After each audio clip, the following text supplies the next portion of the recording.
പറയുന്ന കെ ശൈലജ എന്ന് പറയുന്ന ശ്രീമതി കെ ശൈലജ സ്ഥാനാർത്ഥി എന്നുള്ള നിലയിൽ വടകരയിൽ വെള്ളം കുടിക്കുകയാണ്.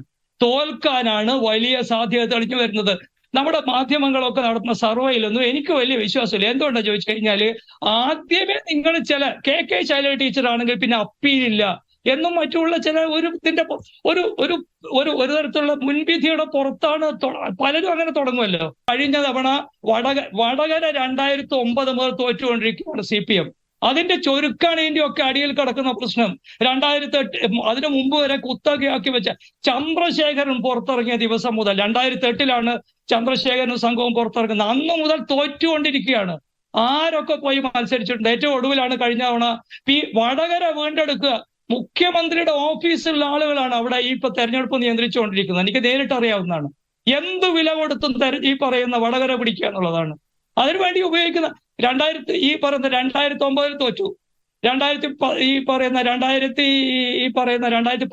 തോറ്റു, 2019 തോറ്റു. ഇപ്പൊ 2019 പി ജയരാജൻ മത്സരിച്ചത്. പി ജയരാജൻ പോയാൽ പിന്നെ ഒരു രക്ഷയുമില്ല. കാരണം കേരളത്തിലെ ഏറ്റവും ജനപ്രിയനായിട്ടുള്ള ഒരു CPM നേതാവാണ് പി ജയരാജൻ എന്നാണ് നമ്മുടെ ടെലിവിഷൻ ജേർണലിസ്റ്റുകൾ അവരെ വിചാരിക്കുന്നത്. കണ്ണൂരുകാരനായതുകൊണ്ട് എനിക്കെന്തായിരുന്നാലും അത്തരം കാട്ടുകഥകൾ വിശ്വസിക്കേണ്ട കാര്യമില്ല. എത്ര മോശമായിട്ടാണ് തോറ്റത്. 1,00,000 വോട്ടിനാണ് തോറ്റത്. എന്നിട്ട് ഇപ്പോ ഇത് കഴിഞ്ഞിട്ടാണ് ശ്രീമതി കെ ശൈലജ എന്ന് പറയുന്ന, അതാണ് കേരളത്തിന്റെ ഭാവി മുഖ്യമന്ത്രി എന്നൊക്കെയാണ് ആളുകൾ പറയുന്നത്. അങ്ങനെയാണെങ്കിൽ എന്താണ് ഇത്തവണ മന്ത്രിസഭയിൽ നിന്ന് പുറത്താക്കിയത്? ഒരു ഭാവി മുഖ്യമന്ത്രിയാണെങ്കിൽ ഒരു പാർട്ടി, ലോകത്തെ ഏതെങ്കിലും അങ്ങനെ ഒരു പാർട്ടി ചെയ്യുമോ മാഷെ? കാരശ്ശേരി മാഷോട് ഞാൻ ചോദിക്കുകയാണ്, അങ്ങനെ ചെയ്യോ? ഒരു പാർട്ടി അതിന്റെ ഭാവി മുഖ്യമന്ത്രിയായി കാണുന്ന ഒരാളെ ജയിച്ച് MLA ആയിട്ട് മന്ത്രിയാകാൻ പോകുമ്പോൾ അങ്ങനെ ഇയാൾ മന്ത്രിയാവേണ്ട അടി ഇരിക്കുക എന്ന് പറയുന്ന ഒരു പണിയാണോ ആ പാർട്ടിയുടെ നേതൃത്വം ചെയ്യുക? അപ്പൊ ഇങ്ങനെ ഒരുപാട് കഥകൾ ഉണ്ടാക്കി തീർക്കുകയും അനുകമ്പയും അലിവും ഇല്ലാത്തൊരു പാർട്ടിയും അതിന്റെ നേതൃത്വം. അതാണ് പറയുന്നത്. കുഞ്ഞനന്തൻ മഹാനാണെന്ന് പറയുന്നുണ്ട് ശ്രീമതി കെ ശൈലജ. അതാണ് ബോംബ് സ്ഫോടനത്തെ കുറിച്ച് എന്താ പറയുന്നത്? ചെറുപ്പക്കാരുടെ എന്തോ ഒരു ആവേശം കണ്ടു കഴിഞ്ഞാൽ അതാണ് ഞാൻ ഈ മാഷോടൊക്കെ ചോദിക്കുന്ന. മാഷൊക്കെ വളരെ കാലം എത്രയോ തലമുറകളെ വിദ്യാഭ്യാസം ജീവിച്ചുള്ള ആദരണീയനായ ഒരു അധ്യാപകനാണ്. അദ്ദേഹത്തൊക്കെ നേരിട്ടിട്ടുള്ള എത്ര സൈബർ അറ്റാക്കുകൾ ഉള്ളത്, എന്തൊക്കെയാണ് അദ്ദേഹത്തെ കുറിച്ചൊക്കെ ഈ CPM അതിനെക്കുറിച്ച് പറഞ്ഞത്. കടന്നലുകളാണ്. കാട്ടുകടന്നൽ എന്നൊക്കെ പറയുന്ന പ്രസിദ്ധമായ ഇടതുപക്ഷ നോവല്, അതിനൊരു സൈദ്ധാന്തികനുണ്ട് കോഴിക്കോട് PhD ഒക്കെയുള്ള. ഈ സൈദ്ധാന്തികനാണ് പല ടെലിവിഷൻ ചാനൽ, അയാൾ പരസ്യമായി ന്യായീകരിക്കുകയാണ് ഇത് CPM-ന് വേണ്ടി നടക്കുന്ന ഒരു കടന്നൽ അക്രമമാണ്. കടന്നലുകൾ വിശ്രമിക്കുന്നില്ല എന്ന്. ഈ സംസ്കാരം ആരാണ് കൊണ്ടുവന്നത് എന്ന് ശ്രീമതി കെ ശൈലജയുടെ പത്രസമ്മേളനത്തിൽ പങ്കെടുത്ത പത്രക്കാർ ചോദിക്കണമായിരുന്നു. ഓർഗനൈസ്ഡ് ആയിട്ട് വേറെ പാർട്ടികളിലും മനോരോഗികൾക്ക് ഒരു ക്ഷാമവും കേരളത്തിൽ അധികം നടക്കുന്നുണ്ടാവും. പക്ഷേ ഓർഗനൈസ്ഡ് ആയിട്ടുള്ള ഒരു എഫേർട്ടായിട്ട് ഈ കടന്നലുകളെന്നും സൈബർ കടന്നലുകളെന്നും മറ്റും പേരിട്ടിട്ട് അതിനൊരുത്തനെ നേതാവാക്കി വെച്ചിട്ട് ഒരു MLA നേതാവാക്കി വെച്ചിട്ട് അതിന്റെ പണം ചെലവഴിച്ചിട്ട് ആസൂത്രിതമായിട്ട് കേരളത്തിൽ ഈ പണി തുടങ്ങി വെച്ച പാർട്ടി നടത്തിക്കൊണ്ടിരിക്കുന്ന പാർട്ടിയും CPM ആണ്. അതിന്റെ ഭാഗമായിട്ട് കെ ശൈലജ മാത്രമല്ല, ഷാഫി പറമ്പിലും നേരിട്ടുകൊണ്ടിരിക്കുന്നത് കിരാതമായ സൈബർ ആക്രമണമാണ്. അയാൾ അർഹിക്കാതെ സൈബർ ആക്രമണമാണ്. അപ്പൊ അതൊക്കെ നടക്കുന്നതിന്റെ നടുവില് ഞാൻ മാത്രം ഒരു ഇരയാണ് സൈബർ ആക്രമണത്തിന്റെ എന്ന് ഈ സ്ഥാനാർത്ഥി വന്ന് പറഞ്ഞു കഴിഞ്ഞാല് എന്റെ കണ്ണ് നനയില്ല. എന്റെ കണ്ണ് നനയണമെങ്കിൽ അത് ശ്രീനാരായണൻ പറഞ്ഞ സ്ഥലത്ത് വെച്ചേ നനയുള്ളൂ. അരുൾ അനുകമ്പ മൂന്നിനും പൊരുളൊന്നാണ് എന്നുള്ളത് ഈ ഹൃദിസ്ഥമാക്കി ജീവിക്കുന്ന ഒരാളാണ് ഞാൻ. അതുകൊണ്ട് അലിവും അനുകമ്പയുമുള്ള ഒരു പാർട്ടിക്ക് ശ്രീമതി കെ ശൈലജയ്ക്ക് അതില്ല. സ്ത്രീയെ കുറിച്ച് പറയുന്നുണ്ടല്ലോ, കെ രമൻ നിയമസഭക്കകത്തും ആക്രമിക്കപ്പെട്ടിട്ട് പിന്നീട് ഒരു സൈബർ ലിഞ്ചിങ് നടത്തിയിട്ട് അതിൽ MLA-മാർ വരെ പങ്കുവഹിച്ചിട്ട് തെറ്റാണ് എന്ന് പറയാൻ കെ ശൈലജ എന്ന് പറയുന്ന കേന്ദ്ര കമ്മിറ്റി അംഗത്തിന് എന്തായിരുന്നു തടസ്സം? ഈ ചോദ്യങ്ങളൊക്കെ ഉന്നയിക്കപ്പെടണമെന്നാണ് ഞാൻ ആഗ്രഹം. എന്തുകൊണ്ടെന്ന് ചോദിച്ചു കഴിഞ്ഞാല് എനിക്ക് കുട്ടിയുണ്ട്. ഈ കുട്ടികൾ കേരളത്തിലെ ഒരു ശുദ്ധമായ കേരളത്തിൽ ജീവിക്കുമെന്ന് ഞാൻ വിചാരിക്കുന്നുണ്ട്. അതുകൊണ്ടാണ് ഞാനൊക്കെ ഇത്രയൊക്കെ വയസ്സായി. ഇപ്പൊ അടുത്ത ദിവസം ഒരു ടെലിവിഷൻ ചർച്ചയ്ക്ക് ശേഷം എന്നെ ഒരു ചെറുപ്പക്കാരൻ വിളിച്ച് സംസാരിച്ചു. അദ്ദേഹം പറഞ്ഞ കാര്യങ്ങൾ ഇതൊക്കെ പറയണം. നമ്മുടെ ടെലിവിഷൻ ചാനലുകൾ, നമ്മുടെ ഈ പത്രസമ്മേളനത്തിൽ ഇരിക്കുന്ന പത്രപ്രവർത്തകർ ഇത് ചോദിക്കണമെന്ന് ഞാൻ ആഗ്രഹിക്കുന്നു. എങ്ങനെയാണ് സൈബർ കടത്തൽ കൂട്ടം എന്ന് പറഞ്ഞിട്ട് ഇങ്ങനെ ഓർഗനൈസ്ഡ് ആയിട്ട് ഒരു കൂട്ടത്തെ വളർത്തിയെടുത്തിട്ട് ഈ അക്രമം ഒരു സംസ്കാരമാക്കി മാറ്റിയിട്ട് അതിന്റെ പേരിൽ അഭിമാന വിജൃംഭിതരായിട്ട് ഒരു കമ്മ്യൂണിസ്റ്റ് പാർട്ടി എന്ന് പറയുന്ന പാർട്ടി നടന്നത് എങ്ങനെയെന്ന് ചോദിക്കണം. അതിന്റെ ഭാഗമായിട്ട് സിന്ധുവിന്റെ പേര് പറഞ്ഞു, അഖില നന്ദകുമാറിന്റെ പേര് പറഞ്ഞു, നിഷ പുരുഷോത്തമന്റെ പേര് പറഞ്ഞു. ഇതൊക്കെ സ്ത്രീകളുടെ പേരാണ്. പുരുഷന്മാരായിട്ടുള്ള ഇതാണ്. ഞാൻ നേരത്തെ പറഞ്ഞ പ്രസാദിന്റെ പേര് പറയാം, എനിക്ക് അയാൾ സ്റ്റുഡന്റ് ആയിരിക്കും പറയുന്നതാണ്, കണ്ണൂർക്കാരനുമാണ്. അയാളൊക്കെ നേരിട്ട് കൊണ്ടിരിക്കുന്ന അക്രമം, അയാൾ ഇപ്പോഴും ഈ രംഗത്തുണ്ടല്ലോ, വേറൊരു ചാനലിലാണെങ്കിൽ നേരിട്ട് കൊണ്ടിരിക്കുന്ന അക്രമമുണ്ട്. ഇത് ഇത് ഇത് ഈ ഒരു ഇത് സംസ്കാരമാണെന്ന് അവർ പറയുന്നെങ്കിൽ, ഇത് രാഷ്ട്രീയത്തിന്റെ ഭാഗമാണെന്ന് പറയുന്നെങ്കിൽ, ഇത് രാഷ്ട്രീയത്തിന്റെ ഭാഗമല്ല സ്നേഹിതന്മാരെ, ഇത് അരാഷ്ട്രീയത പോലുമല്ല. അതിനപ്പുറം ഇതിന് ഒറ്റ പേര് മാത്രമേ ഉള്ളൂ, ഇത് ഫാസിസമാണ്. അവരോട് ആവശ്യപ്പെട്ട് അവര് പാർലമെന്റ് അംഗമായിട്ട് തെരഞ്ഞെടുക്കപ്പെടാൻ വേണ്ടിയിട്ട് വടകരക്കാരുടെ മുമ്പിൽ വന്ന് നിൽക്കുമ്പോൾ കോവിഡ് കാലത്ത് ഷെൽ കമ്പനികളെ ഉണ്ടാക്കിയിട്ട് നടത്തിയിട്ടുള്ള ഒരു കൊള്ളയെ കുറിച്ച് TV പ്രസാദ് എന്ന് പറയുന്ന കേരളത്തിൽ ഇപ്പോഴും ജേർണലിസ്റ്റ് ആയിട്ട് ജീവിക്കുന്ന ആള് തെളിവുകൾ സഹിതം ഏഷ്യാനെറ്റ് ചാനലിലൂടെ ഒരു ദീർഘമായ ഒരു പരമ്പര ചെയ്തതിനെതിരായിട്ട് തൃപ്തികരമായ ഒരു മറുപടി അവർ പറഞ്ഞിട്ടില്ല. ഒരു വട്ടം പറഞ്ഞത് മുഖ്യമന്ത്രി പറഞ്ഞിട്ടാണെന്നാണ്. മുഖ്യമന്ത്രി പറഞ്ഞാൽ അങ്ങനെ ചെയ്യാൻ പറ്റുമോ അവർക്ക്? അവരല്ലേ മന്ത്രി. അപ്പോൾ ഈ ആരോപണങ്ങളൊക്കെ അവിടെ നിരന്തരമായിട്ട് വരുമ്പോൾ ഒരക്ഷരം മറുപടി പറയാനില്ല. കാരണം ഷെൽ കമ്പനികൾ വെച്ച് നടത്തിയതാണ്.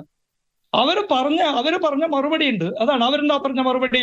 അത് ഈ പറയുന്ന കോവിഡിന്റെ കാലമായതുകൊണ്ട് ഇതൊന്നും കിട്ടാനില്ലാത്ത സാഹചര്യമാണ്, അതുകൊണ്ട് വലിയ പൈസക്ക് വാങ്ങിക്കേണ്ടി വന്നു, അല്ലെങ്കിൽ മലയാളികൾ മുഴുവൻ മരിച്ചൊടുങ്ങിപ്പോകുന്ന പറഞ്ഞത്. സുപ്രീം കോടതിയുടെ 2022 ഒക്ടോബർ 16 മറ്റോന്നാണ് ഞാൻ ഓർക്കുന്നത്. ഡേറ്റ് എനിക്ക് ഇപ്പോഴും കൃത്യമായിട്ട് ഓർക്കുന്നില്ല, ഇതൊന്നും എല്ലാ ദിവസവും ഓർത്ത് വെക്കാൻ പറ്റില്ല.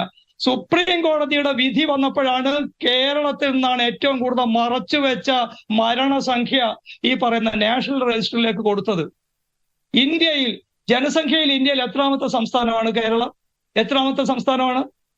ജനസംഖ്യയിൽ ഇന്ത്യയിലെ വളരെ താഴെ കിടക്കുന്ന ഒരു സംസ്ഥാനമാണ് കേരളം. ഈ കേരളത്തിലാണ് ഇന്ത്യയിൽ കോവിഡ് മരണങ്ങളിൽ 2ാം സ്ഥാനത്തുള്ളത് കേരളമാണ്. പക്ഷെ ഇതിനെ ഐക്യരാഷ്ട്രസഭയും അമേരിക്കൻ ഐക്യനാടുകളും അംഗീകരിച്ചു എന്ന് പറഞ്ഞിട്ട് അവിടെ അതൊരു തുക്കട സംഘടന, ഒരുപാട് സംഘടനയുണ്ട്. കേരളത്തിൽ എത്ര ഡോക്ടറേറ്റ് ആയിട്ട് നടക്കുന്ന, നാട്ടിലെ പെട്ടിപ്പിടി നടത്തിയവനൊക്കെ കുറച്ച് പൈസ ഉണ്ടായി കഴിഞ്ഞാൽ പിറ്റേ ദിവസം അയാൾ ഡോക്ടർ ആവുകയാണ്.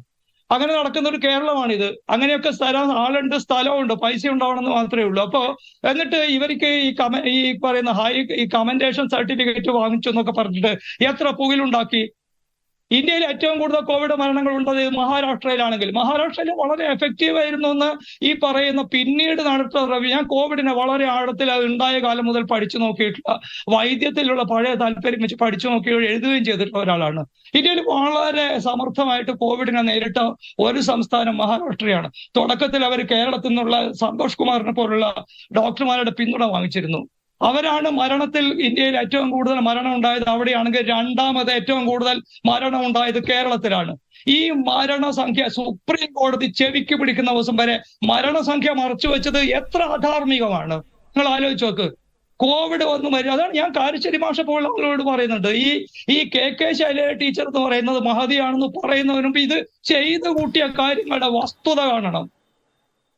കോവിഡ് വന്ന് മരിച്ച ആളുകൾക്ക് കിട്ടാവുന്ന നിരവധി ധനസഹായങ്ങളും മറ്റുമുണ്ട്. സുപ്രീം കോടതി അന്ന് അങ്ങനെ ഒരു വിധി ഉണ്ടാക്കിയിട്ടില്ലെങ്കിൽ എത്ര ആയിരം കോവിഡ് മരണങ്ങൾ കേരളത്തിൽ മറച്ചു വെക്കപ്പെടുമായിരുന്നു. ഇതൊക്കെ ചെയ്ത ഒരാളാണ് പോയിട്ട് മത്സരിക്കുന്നത്. ഈ ചോദ്യങ്ങൾ ഉയർന്നു വരുന്നുണ്ട്. ഈ ചോദ്യങ്ങൾ ഉയർന്നു വരും. കാരണം നിങ്ങൾ ജനങ്ങളുടെ മുമ്പിൽ ഒരു രാഷ്ട്രീയ പരീക്ഷണത്തിൽ നിൽക്കുമ്പോൾ, കാരണം കേരളത്തിലെ UDF ഒരു പഴയ UDF അല്ല. അത് ഈ പറയുന്ന VD സതീശിന്റെ ഒക്കെ പത്രസമ്മേളനങ്ങൾ ഉണ്ടോ നമുക്കറിയാലോ. പഴയൊരു UDF അല്ല. അവര് CPM-ന്റെ ഈ പറയുന്ന വർക്ക് ബുക്കിൽ പല പാഠങ്ങളും പകർത്തിയിട്ടാണ്. ഇന്നിപ്പോ ഏതാണ് നുണ ബോംബുമായിട്ട് ബോംബ് പൊട്ടിയതാണല്ലോ. ഇപ്പൊ ഈ പറയുന്ന പാനൂരിൽ ബോംബ് പൊട്ടിയതാണ്. ഇന്നിപ്പോ പ്രതിപക്ഷ നേതാവിന്റെ വിശേഷം നുണ ബോംബുമായിട്ട് ഇറങ്ങിയിരിക്കുന്ന സ്ഥാനാർത്ഥി എന്നാണ്. കാരണം അതേ നാണയത്തിൽ കൊടുക്കുന്ന ഒരു പണി കോൺഗ്രസ്സുകാർ തുടങ്ങിയിട്ടുണ്ട്. മിലിറ്റന്റ് ആയ ഒരു രാഷ്ട്രീയം കോൺഗ്രസ്സുകാർ പ്രയോഗിച്ചുകൊണ്ടിരിക്കുന്നുണ്ട്. അപ്പൊ ഈ ചോദ്യമൊക്കെ എനിക്ക് വടകര അറിയാം. പിന്നെ എന്തുകൊണ്ടാണ് P ജയരാജ് പൊള്ളുകയും ഇത്ര മോശമായിട്ട് അതാണ് വെണ്ണപ്പാളി സ്ത്രീകൾ ഷാഫിയോട് അതാണ് ഇതിവർക്ക് എന്തു ചെയ്യാം. അതിനെക്കുറിച്ച് KK ശൈലജ എന്താ പറഞ്ഞത്? ശ്രീമതി KK ശൈലജ പറയുന്നത് അത് ക്രീമിലാറിന്റെ മലയാള പരിഭാഷയാണെന്നാണ്. എല്ലാ മലയാള ഭാഷയും നിങ്ങൾ എല്ലാവർക്കും ഇവിടെയും വിശേഷണപദമായിട്ട് ഉപയോഗിക്കുമോ? കാരണം അവരുടെ അധ്യാപികയാണല്ലോ. എനിക്കറിയാവുന്ന മലയാളത്തിൽ അങ്ങനെ നിങ്ങൾ നാട്ടിലെ എല്ലാ പരിഭാഷയും ഇങ്ങനെ എല്ലാ ദിവസവും എല്ലാ അർത്ഥത്തിലും അങ്ങനെ ഉപയോഗിക്കാൻ പറ്റില്ല. എന്നിട്ട് എഴുതിയിരിക്കുന്നു. അതാണ് ഇന്ന് രമ പറഞ്ഞ മറുപടി ഇല്ലേ, സ്ത്രീകൾക്ക് എന്താ ഇതാ പണി? അതാണ് ഈ പറയുന്ന ഈ ഷാഫി പറമ്പിൽ എന്ന് പറയുന്ന സ്ഥാനാർത്ഥിക്കെതിരായിട്ട് ഒരു അധിക്ഷേപമല്ലേ അത്. അപ്പൊ ഈ പൊളിറ്റിക്കൽ ബീസ്റ്റുകളാണ്. കാരണം വെച്ചാല് പ്രധാനമന്ത്രി മുഖ്യ പ്രതിപക്ഷ രാഷ്ട്രീയ നേതാവായിട്ടുള്ള രാഹുൽ ഗാന്ധി ഏതോ ദിവസം ആട്ടർച്ച് തിന്നുമെന്ന് ഒരു രാഷ്ട്രീയ തെരഞ്ഞെടുപ്പ് പ്രചാരണ യോഗത്തിൽ പറയുന്ന തരത്തിലാണ് ഇന്ത്യയുടെ രാഷ്ട്രീയത്തിന്റെ ഇപ്പോഴത്തെ നിലവാരം എന്ന് പറയുന്നത്. അപ്പോ നമുക്കൊന്നും ചെയ്യാനില്ല. അതുകൊണ്ട് ഇതൊന്നും വേഗം മാറുമെന്ന് ഞാൻ വിചാരിക്കുന്നില്ല. പക്ഷെ എനിക്ക് എന്റെ പഴയ പരിചയക്കാരിയായിട്ടുള്ള ശ്രീമതി കെ ശൈലജ ടീച്ചറോട് പറയാനുള്ള വിനീതമായിട്ടുള്ള ഒരു അഭ്യർത്ഥന, ഇന്ന് രാത്രി ഉറങ്ങുന്നതിന് മുമ്പ് ഇത് കേൾക്കാൻ ഇടവരികയാണെങ്കിൽ, ഈ ഇതുപോലുള്ള ചർച്ചകൾ കേൾക്കാൻ ഇടവരികയാണെങ്കിൽ ഒന്ന് കണ്ണാടി നോക്കണം. നമ്മുടെ ജീവിതം എന്ന് പറയുന്നത് അത് വർത്തമാനം. ഇപ്പോഴും പാർലമെന്റിലേക്ക് മത്സരിക്കുകയാണ്, മുമ്പ് നിയമസഭയിലേക്ക് മത്സരിച്ച് വലിയ ഭൂരിപക്ഷത്തിൽ ജയിച്ചിട്ടുണ്ട്. പക്ഷെ ഒരു പ്രശ്നം എന്താ ചോദിച്ചാൽ, ഭൂതകാലം, മാർക്സ് തന്നെയാണ് പറഞ്ഞത്, ഭൂതകാലം നമ്മളെ വേട്ടയാടിക്കൊണ്ടിരിക്കും. അപ്പൊ അതുകൊണ്ട് ഇപ്പോഴത്തെ ദിവസങ്ങൾ നാളത്തെ ഭൂതകാലമായിരിക്കും ഇന്നത്തെ ദിവസങ്ങൾ. ഇതാണ് ഇന്ന് മത്സരിക്കുമ്പോൾ നടത്തുന്ന പത്രസമ്മേളനം, പറയുന്ന വാക്കുകൾ, ഉന്നയിക്കുന്ന ആരോപണങ്ങൾ നാളത്തെ ഭൂതകാലമാണ്. അപ്പൊ ഇന്നലത്തെ കാലം, ഭൂതകാലം, പഴയ ഭൂതകാലം ആണ് അവരെ ഇപ്പൊ ഒരു പക്ഷെ വേട്ടയാടുന്നുണ്ടെങ്കിൽ ആ ഭൂതകാല ചെയ്തികളാണ് അവരെ വേട്ടയാടുന്നത്.